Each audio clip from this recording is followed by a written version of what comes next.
한국의 인문학자, 창의적인 휴머니스트, 언어의 연금술사라 하는 화려한 수식어를 가진 한국 최고의 지성인이 있습니다. 그는 자신이 늘 무신론자라 당당하게 말했습니다. 그러던 어느 날 2007년 7월 23일 기독교 신앙을 받아들이고 세례를 받습니다. 달라진 모습에 세상이 깜짝 놀랐습니다. 그의 변화된 모습 일간지에 실리게 되었고요. 결국 그는 하나님께 자신의 손을 내밀었다 고백합니다. 절대로 변할 것 같지 않았던 그의 자존심이 무너진 것은 자신의 사랑하는 딸 때문이었습니다. 사랑하는 딸이 오랫동안 암투병을 하다가 암은 좀 좋아졌지만 시력을 잃게 되었고, 또 손자가 ADHD라는 병에 걸려서 그 가정이 큰 절망 가운데 있었습니다. 눈에 넣어도 아깝지 않은 너무나 사랑하는 딸이었기 때문에 아버지는 하나님 앞에 꼬꾸러집니다. 딸이 있던 미국 하와이에 가서 우리 교회와 같이 작은 개척교회에 가서 예배를 드리는데, 그 많은 가난하고 어려운 그 성도들이 자신만을 위하여 기도하지 않고 이웃들을 위하여 기도하고 전 세계 사람들을 위하여 기도할 때 마음에 큰 감동이 있었습니다. 그리고 하나님께 엎드려 기도합니다. 하나님, 제 사랑하는 딸에게 빛을 거두어 가시지 않는다면 주님을 위해 살겠습니다. 하나님 앞에 간절한 그 뜨거운 눈물의 기도를 드리게 되었습니다. 딸과 더불어 한국에 와서 병원에 갔는데 놀라운 소식을 들었습니다. 하와이에 있을 때는 눈이 잘 보이지 않아 설거지를 하다가 그릇을 깨기도 했던 딸이었는데 아무런 문제가 없다는 진단을 받게 되었습니다. 하나님께서 기적같이 딸을 고쳐주신 겁니다. 이 사건을 계기로 이분이 지성에서 영성으로 회심을 하게 됩니다. 이 사건을 통해서 하나님을 의지하게 되었습니다. 딸이 어느 날 오늘의 교회 새벽기도회를 가는데, 아빠 새벽기도 갔다 올게요, 이렇게 인사를 하고 나아가는데 그 딸이 너무나 행복해 보였습니다. 순간 딸에게 말합니다. 얘야, 목사님에게 가서 나 세례 받는다고 얘기해라. 자기도 모르게 그 얘기를 해버린 겁니다. 이분이 바로 여러분 잘 아시는 문화부 장관을 역임했고 여화여대 교수, 한국의 유명한 인문학자였던 이어령 박사님의 회심 이야기입니다. 그는 이렇게 말합니다. 눈이 나았다고 해도, 암이 없어졌다고 해도 언젠가 인간은 다 죽습니다. 진정한 기적은 예수님의 부활뿐입니다. 하나님을 믿는 영생 외에는 기적이 없습니다.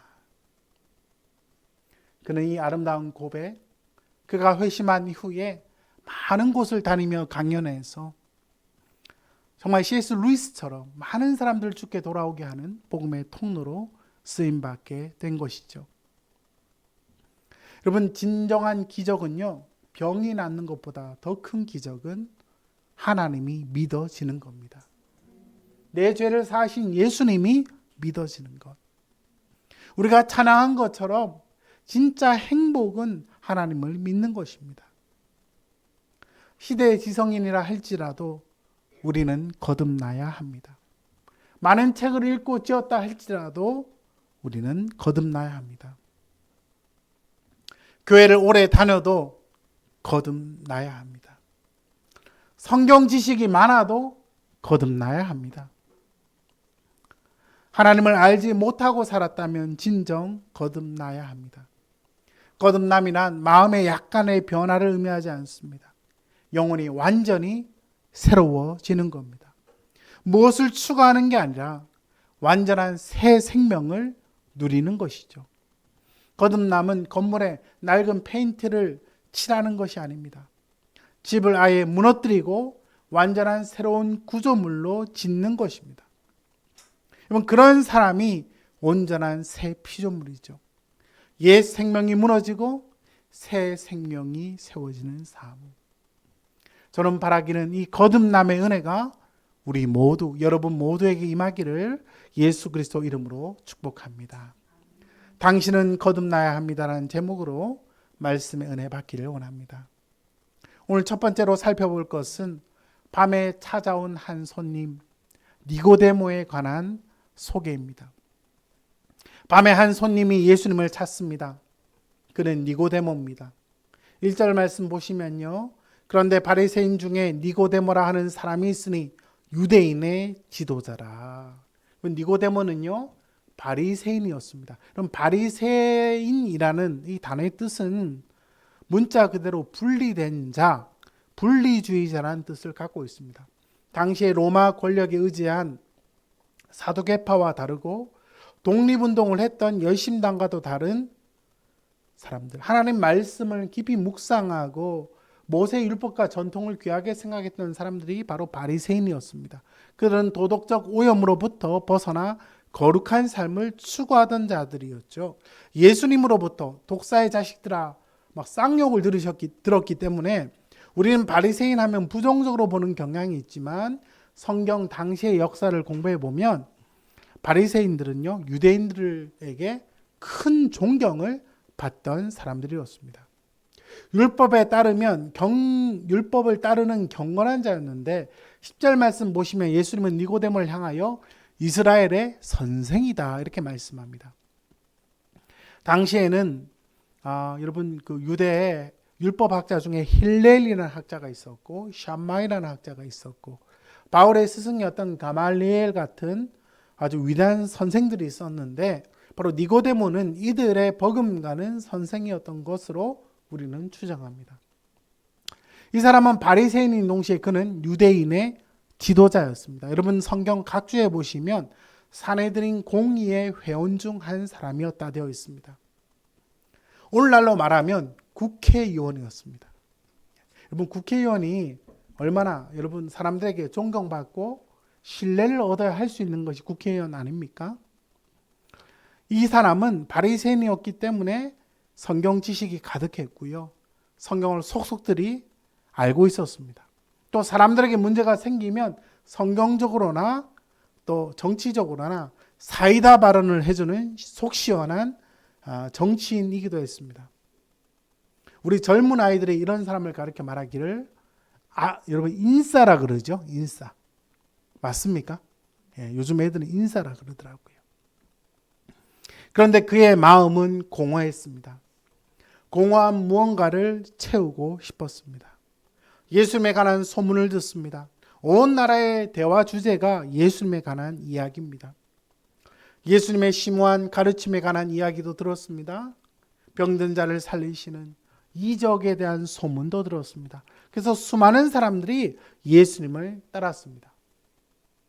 니고데모는 내가 한번 만나야 할 때가 되었다. 그래서 그는 예수님을 찾아옵니다. 여러분 언제 찾아옵니까? 밤에 찾아옵니다. 이 사람이 왜 예수님을 밤에 찾아온 것입니까? 그래도 명색이 국회의원이고 존경받는 이스라엘의 선생인데 그 이유는 첫 번째로 사람들의 눈을 의식해서 밤의 어둠을 틈타 은밀하게 찾아온 겁니다. 니고데모가 밤에 예수님을 찾아왔다는 것은 그 시대가 두 번째로 영적인 어두운 가운데 있었음을 암시합니다. 요한복음 1장 5절 말씀 보시면 빛이 어두움을 비치되 어둠이 깨닫지 못했다는 말씀이 있죠. 당시 사람들은 빛보다 어둠을 더 사랑했습니다. 빛 대신 주님을 제대로 보지 못한 겁니다. 요한복음에서 예수님을 배반했던 가룟 유다가 예수님께 빵을 받아서 함께하던 집으로부터 나간 시점이 바로 낮이 아니라 언제입니까? 밤입니다. 요한복음에서 밤이라는 단어는 영적인 어두움을 상징합니다. 요한복음은 이 상징의 언어가 많이 나오는데요. 영적 어두움에 머물고 있었던 니고데모의 모습, 빛 대신 주님과 대비되는 그 모습을 우리는 본문에서 발견합니다. 니고데모는 예수님을 향해서 2절에 랍비여 이렇게 말합니다.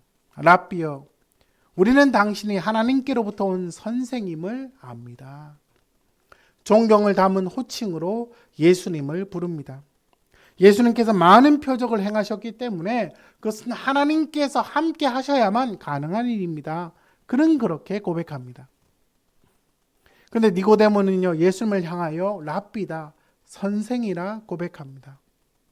이 말은 요한복음을 읽어가던 독자들은 요한복음 1장에서 예수님은 단순한 선생이나 랍비가 아니라 하나님의 아들이시고 하나님과 동등한 말씀이신데, 우리가 그것을 기억한다면 니고데모는 지금 영적인 어두운 가운데 있음을 우리가 깨닫게 되는 거죠.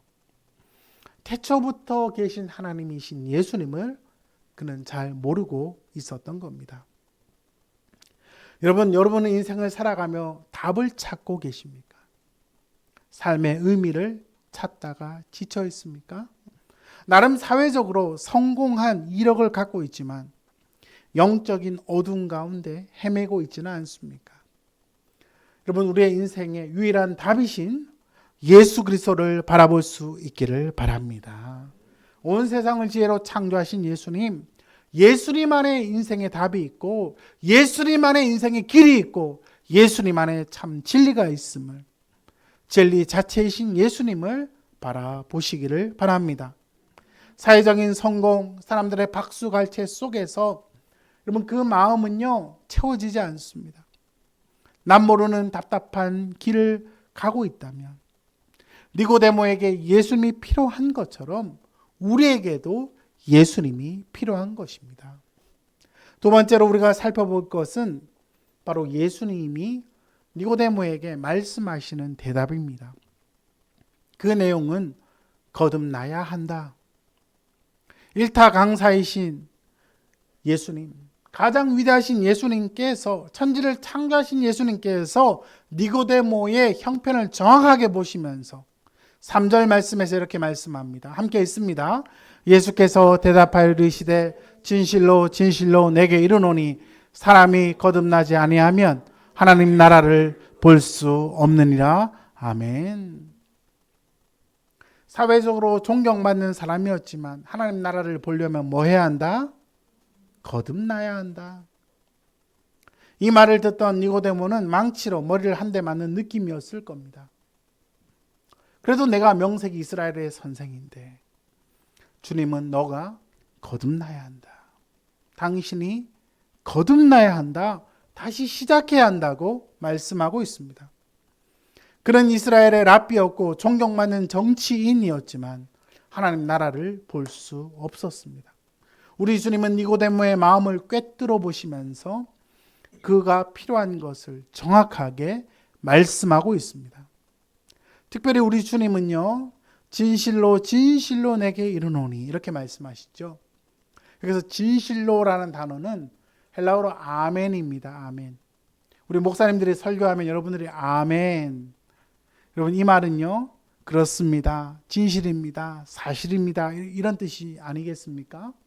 예수님은 진실로 진실로 아멘 아멘 내가 내게 이르노니 이렇게 말씀합니다. 니고데모의 관심을 사로잡아서 내가 너에게 진정한 이야기를 하겠다. 그리고 한 인격을 향하여 내가 내게 이르노니. 이 말씀을 듣는 사람은 바로 니고데모 한 사람입니다. 지구상의 온 우주 가운데 단 한 사람에게 초점을 맞추어 말씀하십니다.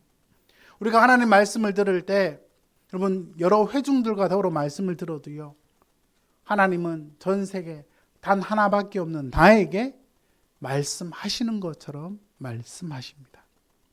마음의 관역을 향하여 직접 겨냥한 화살처럼 하나님은 지금도 여러분 한 분 한 분에게 직접 말씀하십니다.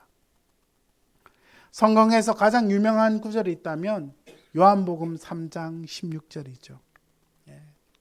여러분 이 구절, 교회를 어릴 때부터 다닌 구절, 우리 사람들은 이 구절을 거의 다 외웁니다. 근데 여러분 요한복음 3장 16절 말씀을 처음 들은 사람이 누굴까요? 바로 니고데모입니다. 오늘은 시간 관계상 요한복음 3장 16절의 이 은혜로운 말씀을 오늘은 전하지 못하지만 기대하시라. 다음 주 이 말씀을 전하도록 하겠습니다. 하나님 나라를 보려면 어떻게 해야 됩니까? 거듭나야 합니다. 거듭난다는 것은 다시 태어나는 것을 의미합니다.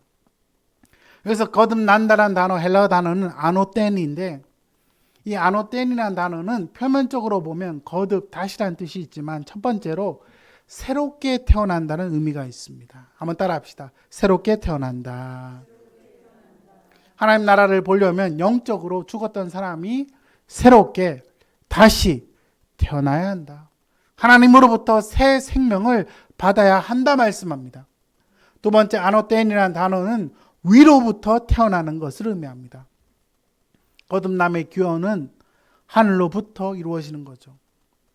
이 세상에서 우리의 힘과 의지로 되는 게 아니라 위로부터 새롭게 태어나는 것, 하늘로부터 태어난다. 이것이 바로 거듭나는 것을 의미합니다. 거듭남은 이 세상 안에서의 경험이 아니라 이 세상 밖에서부터 오는 힘을 통하여 거듭나게 되는 겁니다. 니고데모는 이해하기가 너무나 어렵습니다. 사람이 어떻게 다시 태어날 수 있는가? 엄마 뱃속으로 다시 들어가야 하는가? 어머니 자궁으로 들어가야 태어날 수 있는 것이 아닌가? 영적인 진리를 말씀하셨던 예수님 말씀을 듣던 니고데모는 그는 육적으로 이해했기 때문에 이 말씀을 깨달을 수가 없었던 것이죠. 세 번째로 예수님은 한 걸음 더 나아가서 그렇다면 구체적으로 어떻게 거듭날 수 있는가? 주보 4면 보시면 나옵니다.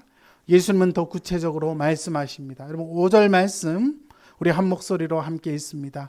예수께서 대답하시되 진실로 진실로 내게 이르노니 사람이 물과 성령으로 나지 아니하면 하나님 나라에 들어갈 수 없느니라. 아멘. 거듭난다는 것은 새롭게 태어나는 것이고 또 두 번째로 뭐라 했죠?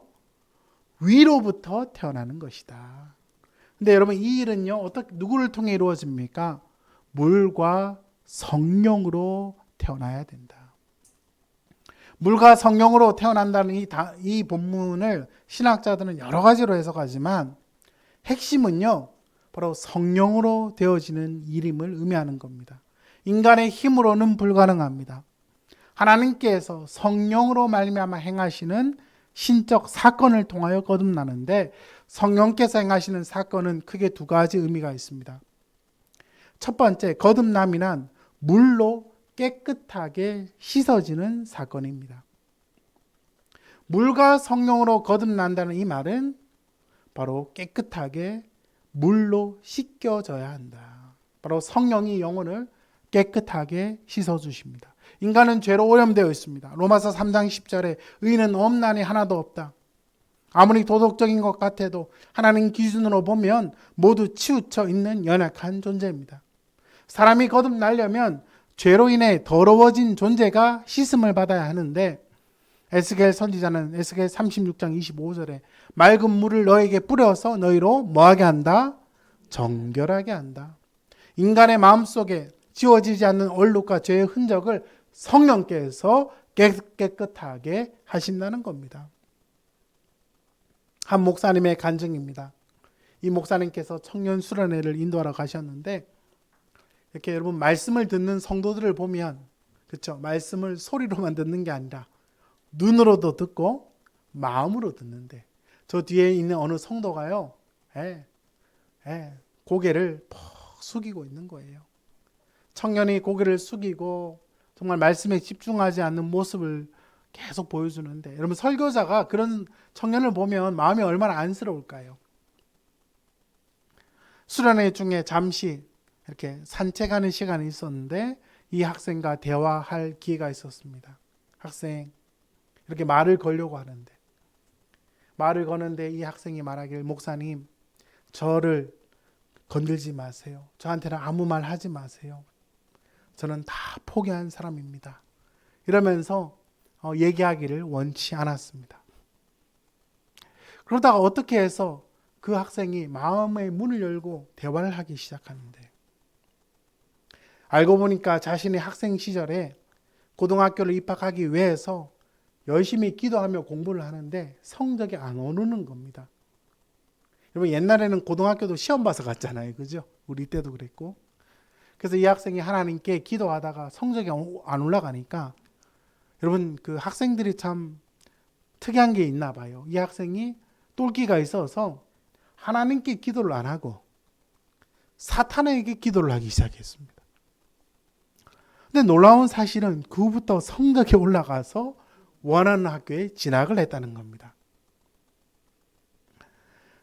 중요한 것은요, 여러분 그 후부터 마음에 짓누르는 양심의 가책으로 고통을 받기 시작했습니다.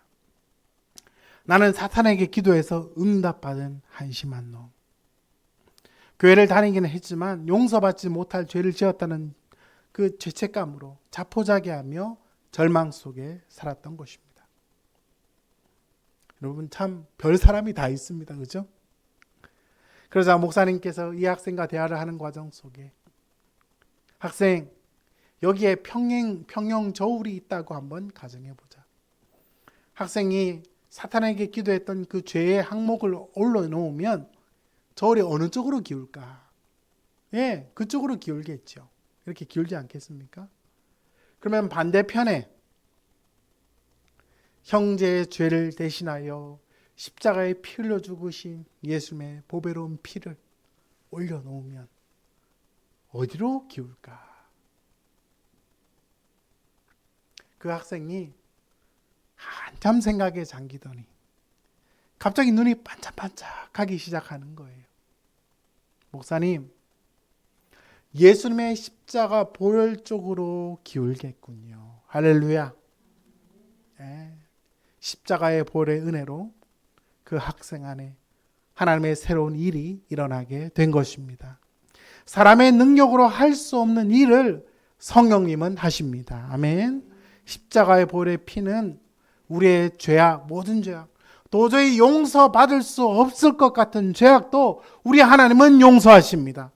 깨끗하게 사여 주십니다. 동이서에서 먼 것처럼 하늘이 땅에서 높은 것처럼 모든 죄가를 다 옮기겠다 말씀해 주십니다. 여러분, 여러분의 마음속에 양심을 괴롭히던 죄책감, 죄의 힘, 악한 생각들이 우리를 떠나지 않는다면 성령께서 여러분을 깨끗하게 씻어주시는 은혜가 있기를 주의 이름으로 축복합니다. 두 번째로 성령으로 거듭난다는 것은 바로 바람이 부는 것과 같습니다. 성령께서 행하시는 사건은요, 바람이 움직이는 원리와 같습니다. 바람은 어디서 불어오는지, 어떻게 가는지 우리는 알 수 없습니다. 바람이 불면요, 여러분 나무가 흔들리잖아요. 아, 그러면 바람이 불구나. 인간의 육안으로는 바람이 어디서 오는지 어디로 가는지 알지 못하지만 바람의 실제, 리얼리티, 바람의 실제는 분명히 존재합니다. 때로 강력한 허리케인 바람이 불면 옛날에 영화에 보니까 허리케인 부니까요, 집도 날아가고 사람도 날아가고 소도 날아가고 다 날아가죠. 여러분, 강력한 바람 앞에서 불가항력적 그 힘의 강력함을 느끼게 됩니다. 여러분, 거듭남을 통해 성령께서 역사하시는 게 뭡니까? 우리의 장애물을 뛰어넘게 하시는 역사입니다. 사람의 힘으로는 할 수 없지만 성령께서 역사하시면 새 일을 행해 주십니다. 어느 가정에 큰 위기가 와서 절에 들어간 스님이 된 한 분의 이야기입니다. 이분의 가정은요, 가세가 기울어서 어릴 때 가정에서 도저히 자랄 수 없어서 부모님이 이 학생을 절에 보냅니다. 초등학교 3학년 때 절에 들어가서 머리를 깎고 승려가 되었습니다. 절에 다니면서 학교를 다녔는데 그래도 공부하는 머리가 있어서 경북대학교 수학과를 진학해서 이분은 승려를 하면서 교사를 했다고 합니다. 참 특이한 스님이죠. 그래서 수학을 가르치는 수학 선생님이었습니다. 또 불교 교단 안에 정치적인 어떤 역학관계에 이분이 얽혀서 뭐든지 정치를 하면 고소고발하지 않겠습니까? 불교 교단 안에 고소고발하다가 어떤 이유인지 알지 못하지만 결국 감옥에 가게 됩니다. 교도소 안에 들어갔지만 염불하며 참선하며 불경 공부에 최선을 다했습니다. 그러다가 불경책이 필요해서 교도관에게 불경책을 대출해달라 이렇게 요청을 하니까 여러분 교도소 안에 불경책이 없는 거예요. 그리고 교도관이 당시에 군복무를 하던 기독교인이었는데 스님을 위해 기도하다가 성경책을 넣어드렸습니다. 옛날에 여러분 기도원 성경이라고 신약성경, 시편 있는 그 파란색 성경, 그 책을 넣어드렸는데 얼마나 청년이 괘씸한지 막 화를 냈대요. 그런데 이 청년이 스님을 위해 기도한다는 그 이야기를 들을 때 그 당당함이 불었기도 했습니다. 교도소에서 불경을 읽지 못하고 성경을 읽어가기 시작합니다. 성경을 읽으며 점점 빠져듭니다. 말로 표현할 수 없는 충격에 빠집니다. 마치 고압전류가 전류에 빠진 것처럼 온몸이 뻣뻣해졌습니다. 부처님은 죽은 자를 살리지 못했지만 예수님은 나인성 과부의 죽은 아들을 살리셨습니다. 부처님은 인간의 생사복의 문제를 해결하지 못하고 질문에 그쳤지만 길이고 진리고 생명 되신 예수님은 인생의 답을 말씀하셨습니다. 결국 성경 말씀을 읽다가 뭔가 하나님의 그 큰 은혜의 전류가 자신의 마음속에 온 것을 깨닫게 되고 이분이 오래 번민하던 끝에 결국 교도소를 출소하고 나중에 기독교로 개종하게 되고 이분이 신학을 공부해서 나중에 목사님이 되셨어요. 이분이 바로 김성화 목사님. 나는 이렇게 예수를 믿게 되었다. 그래서 전국에 그 불자들에게 부흥회하러 다녔던 목사님이 바로 김성화 목사님. 예. 여러분 스님이 예수님을 믿는 건 보통 일이 아니지 않습니까? 도저히 사람의 상식으로는 불가능한 일이지만 성령께서 역사하시면 불가능도 가능하게 되는 것입니다. 장벽도 뛰어넘게 됩니다. 이번 성령은요 바람과 같이 일합니다. 예측할 수 없습니다.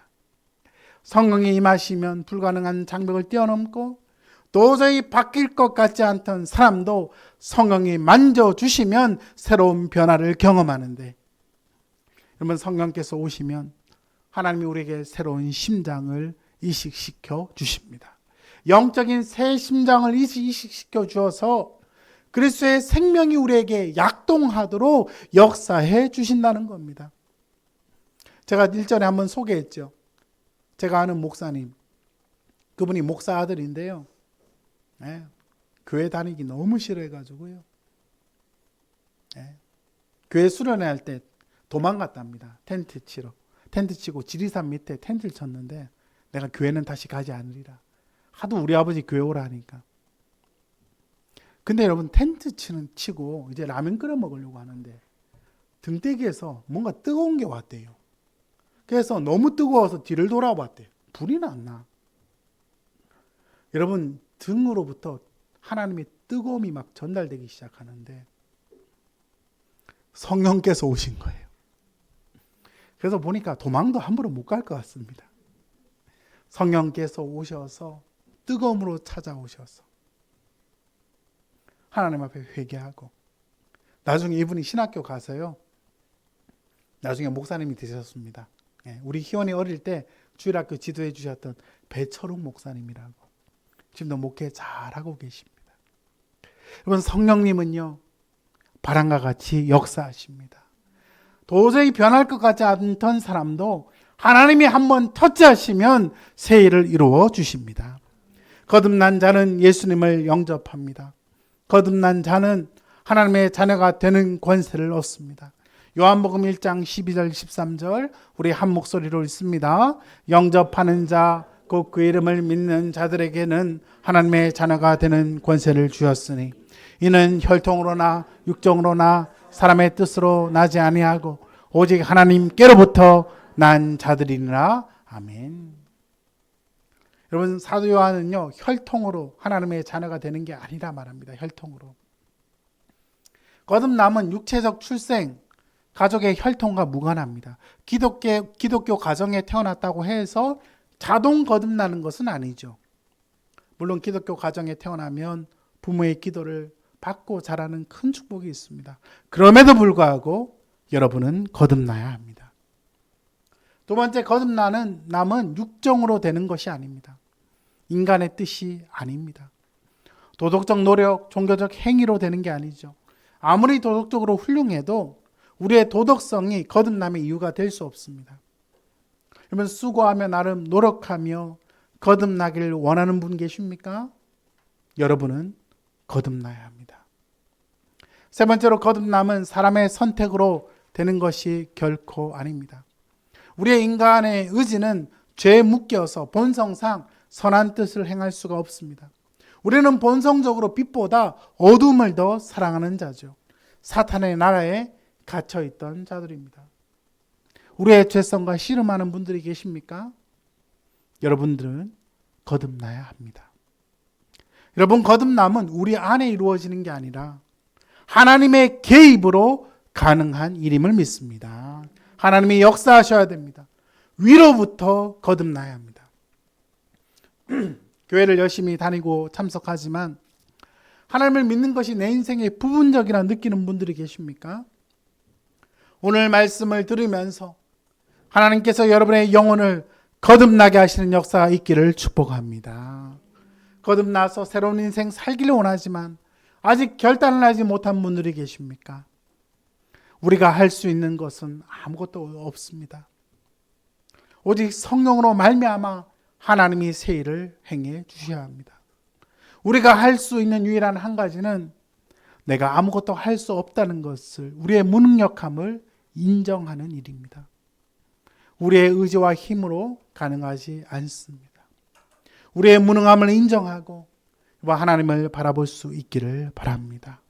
우리의 마음의 문을 열고 예수님을 모시기를 바랍니다. 우리의 인생의 문제를 대신하여 십자가에 피 흘려 죽으신 예수님, 부활하신 예수님, 다시 오실 예수님, 그분을 받아들이면 하나님의 자녀가 되는 권세, 하나님이 여러분의 인생을 책임져 주시는 새로운 믿음의 사람들로 세워주실 줄 믿습니다. 하나님께서 여러분에게 새로운 심장을 이식시켜 주셔서 주님의 아름다운 뜻으로 새로운 인생을 살아가는 저와 여러분 되시기를 주의 이름으로 축복합니다.